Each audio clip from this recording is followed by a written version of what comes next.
Assalamualaikum warahmatullahi wabarakatuh.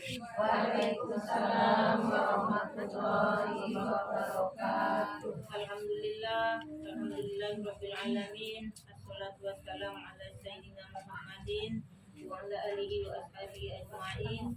Asyhadu an la ilaha illallah wa asyhadu anna Muhammadan abduhu wa rasuluh la nabiyya ba'da. Yang kami hormati ibu-ibu yang hadir pada siang hari ini dan ibu ahli bait, keluarga yang berbahagia.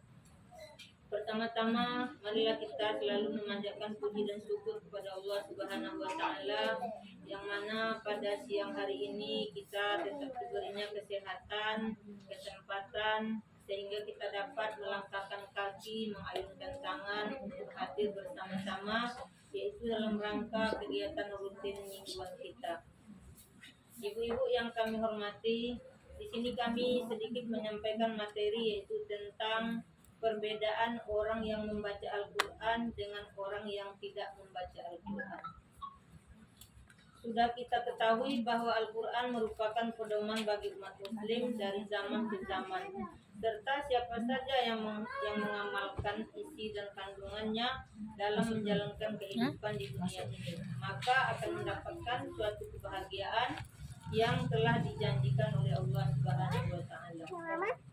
Di sini kita dapat mengambil suatu faedah atau pelajaran dari hadis Rasulullah Shallallahu Alaihi Wasallam yang menerangkan bahwa perbedaan orang yang membaca Al-Quran dengan orang yang tidak membaca Al-Quran, walaupun statusnya sama-sama sebagai seorang mukmin, tidak bisa dipungkiri lagi bahwa orang yang membaca Al-Quran sesuai dengan tuntunan Nabi Muhammad Sallallahu Alaihi Wasallam akan mendapatkan keutamaan yang besar baginya. Namun ada sebagian orang merasa tidak punya waktu atau punya kesempatan untuk bersama Al-Quran. Mungkin saking sibuknya itu tidak bisa kita untuk menyempatkan waktu memegang Al-Quran ataupun membacanya. Padahal terdapat pahala yang sangat besar dan juga keuntungan tidak merugikan. Jadi namun ada juga orang yang beralasan belajar Al-Quran itu sulit karena saking tak terbukanya hati manusia itu mungkin terasanya sulit sekali belajar Al-Quran. Butuh waktu yang panjang serta buang-buang waktu saja. Jadi mungkin ibu-ibu sini tidaklah seperti itu. Namun mungkin ada sebagian orang jika dia dihadapkan kepada Al-Quran atau untuk mempelajarinya, dia karena tidak terbukanya hati, jadi dia menyampaikan saking payahnya belajar Al-Quran itu, maka katanya ada yang bicara itu membuang-buang waktu. Padahal membaca saja kita Al-Quran itu sudah mendapatkan pahala dari Allah Subhanahu wa taala dan juga tidak merugi, hanya memberikan keuntungan untuk kita dan juga untuk orang lain. Dari beberapa alasan ini Rasulullah bersabda, yaitu yang artinya permisalan orang yang membaca Al-Quran dan mengamalkannya adalah bagaikan buah utruja, yaitu rasanya baunya enak, baunya enak. Begitulah perumpamaan orang yang membaca ataupun mengamalkan Al-Quran. Dan rasa dan baunya enak itu yaitu buahnya utruja. Orang mukmin yang mengamalkannya adalah bagaikan buah kurma. Buah kurma kita sudah merasakan ibu-ibu manis, tetapi memang tidak ada aromanya. Ada nggak ibu-ibu mencium aroma kurma itu apa baunya? Kalau saya selama ini tidak ada tercium aromanya, wanginya tidak ada, tapi manisnya luar biasa. Begitulah umpamanya kalau orang yang membacanya Al-Quran dan mengamalkannya, jadi juga rasanya bagaikan buah kurma, rasanya manis tapi aromanya tidak ada. Jadi yaitu rasanya enak namun tidak beraroma. Orang yang munafik yaitu yang membaca Al-Quran bagaikan raihana, yaitu baunya menyenangkan namun rasanya pahit. Jadi kalau orang munafik itu membaca Al-Quran, munafik itu tahu nggak Bu seperti apa? Orang munafik itu biasanya di hatinya lain, di mulutnya lain, itu namanya munafik. mungkin di sini ceritanya lain, di sana nanti ceritanya lain lagi. Jadi orang seperti itu kalau dia membaca Al-Quran itu ibaratkan itu tadi bagaikan rehana, yaitu buahnya manis, baunya menyenangkan namun rasanya pahit. Dapat pula apanya itu perangai orang munafik. Kalau orang munafik itu bercerita kadang kita tertarik, kadang enak sekali ceritanya, maka kita tergiur dengan ceritanya. Rupanya dia di lain tempat lain lagi ceritanya, merayu lagi di sana. Jadi seperti itulah umpamanya oleh Allah Subhanahu Wa Taala.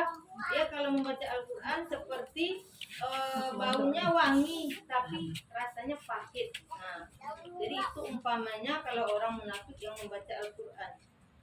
Dan orang munafik tidak membaca Al-Quran seperti Hanzalah, yaitu rasanya pahit, baunya pun pahit. Jadi orang munafik itu kalau dia membaca Al-Quran masih ada satu baunya wangi, tapi rasanya pahit. Tapi kalau dia sama sekali tidak membaca Al-Quran, maka rasanya pahit, baunya pun pahit. Nah, jadi itu umpamanya orang yang munafik tidak membaca Al-Quran. Faedah yang bisa kita ambil dari hadis ini adalah yang pertama, terdapat suatu keutamaan bagi orang yang membaca Al-Quran dan mengamalkan kandungannya. Jadi hadis tadi kan menjelaskan ada umpama-umpama. Berarti yang pertama ini umpama bunga betruja, yaitu suatu keutamaan bagi orang yang membaca Al-Quran dan mengamalkan kandungannya. Yang kedua yaitu menjadi pembeda antara seorang muslim yang membaca Al-Quran dan seorang muslim lainnya yang tidak membaca Al-Quran. Itu faedah dari hadis tadi. Yang ketiga, bahwasanya membaca Al-Quran itu memberikan dampak positif bagi orang mukmin, di antaranya bertambah imannya, bertambah ketenangan hatinya, bertambah kebaikannya, serta mengangkat juga derajatnya.